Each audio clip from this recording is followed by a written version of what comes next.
পশ্চিমবঙ্গ নির্বাচন নিয়ে বিস্তারিত জানাতে সেখান থেকে যুক্ত হচ্ছেন দীপক দেবনাথ। শেষ সময়ের নির্বাচনী প্রচারণা কেমন দেখছেন দীপক, এবং প্রচারণায় তারকাদের উপস্থিতি আলোচনায় উঠে এসেছে, এই বিষয়টি নিয়ে একটু জানাবেন। তুলে দেবো।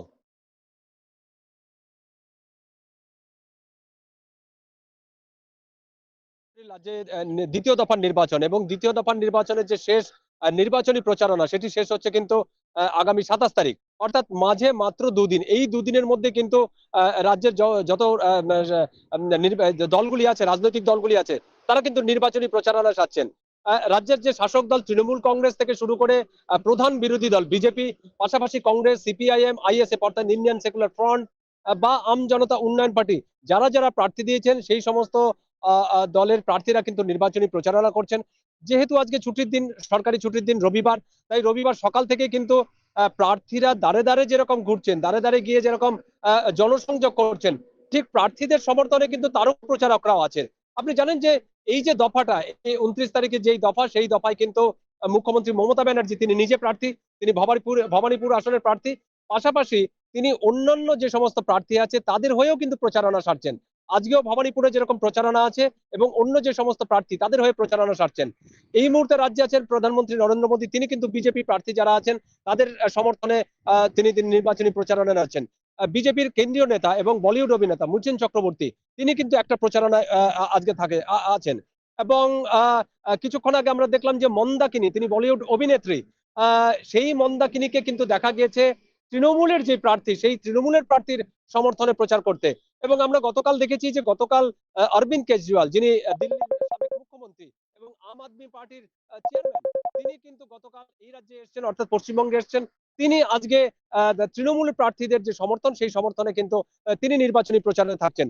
এছাড়া অভিষেক ব্যানার্জিকে আমরা দেখবো, অভিষেক ব্যানার্জির তার 3টি প্রচারণা কর্মসূচি রয়েছে। এছাড়াও দীপক অধিকারী, অর্থাৎ টলিউড শিল্পী দীপক অধিকারী, যাকে আমরা দেব বলে জানি, সেই দেবকে নির্বাচনী প্রচারণা দেখা যাবে। শুভশ্রী গাঙ্গুলি, যিনি টলিউডের অভিনেত্রী, সেই শুভশ্রী গাঙ্গুলি, তিনি আর কিছুক্ষণ পরে একটি রোড শোয়ে অংশ নেবেন।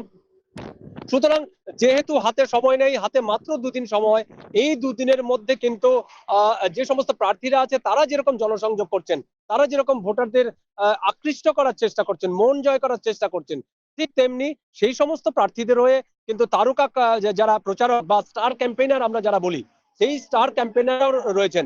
এবং ইতিমধ্যে একাধিক সভায় এই প্রধানমন্ত্রী থেকে শুরু করে, মুখ্যমন্ত্রী থেকে শুরু করে রাজনৈতিক দলের যারা শীর্ষ নেতৃত্ব তারা যেরকম আছেন, এবং দিল্লি থেকেও বেশ কিছু নেতা নেত্রী তারাও কিন্তু উড়ে আসেন। তবে সবচেয়ে যেটি উল্লেখযোগ্য সেটি হচ্ছে যে আম জনতা উন্নয়ন পার্টির যেরকম প্রচারণ চলে, এবং আম আদমি পার্টির যেই চেয়ারম্যান অরবিন্দ কেজরিওয়াল, তিনি কিন্তু রাজ্যে এসেছেন। তিনি এই প্রথম কিন্তু নির্বাচনী জনসভায় উপস্থিত থাকবেন, এবং সেটি রাজ্যের শাসক দল তৃণমূল কংগ্রেস, তাদের হয়ে নির্বাচনী প্রচারণা থাকবেন। এবং সব মিলিয়ে নির্বাচনী যে প্রচারণা সেটা কিন্তু একদম সরগরম তুঙ্গে। প্রত্যেকটা রাজনৈতিক দলই কিন্তু ভোটারদের আকৃষ্ট করার একটা চেষ্টা করছেন। এবং আপনি জানেন যে 29 এপ্রিল রাজ্যে যে দ্বিতীয় দফার ভোট, সেই দ্বিতীয় দফার ভোটে রাজ্যের 142টি আসনে ভোট নেওয়া হবে, এবং তার মধ্যে অন্যতম যে কেন্দ্রটি বা অন্যতম যে আসনটি, সেটি কিন্তু দক্ষিণ কলকাতার ভবানীপুর। এবং সেই ভবানীপুরে একদিকে যেরকম তৃণমূলের প্রার্থী মমতা ব্যানার্জি, অর্থাৎ তৃণমূলের প্রধান, অন্যদিকে তার যে প্রধান প্রতিপক্ষ তিনি হচ্ছেন বিজেপির প্রার্থী শুভেন্দু অধিকারী। তো মমতা ব্যানার্জি তিনি যেরকম একদিনের সভা মিছিল করে বেড়াচ্ছেন, অন্যদিকে শুভেন্দু অধিকারীও কিন্তু মাটি কামড়ে পড়ে রেখেছেন। সব মিলিয়ে দুদিন মাত্র সময়, সেই দুদিনে কিন্তু প্রত্যেকটা নির্বাচনী যে প্রার্থীরা আছে তারা কিন্তু মাঠে নেমে পড়েছেন। রাত্রি পশ্চিমবঙ্গ নির্বাচন নিয়ে বিস্তারিত জানাতে আমাদের সঙ্গে কলকাতা থেকে যুক্ত ছিলেন দীপক দেবনাথ।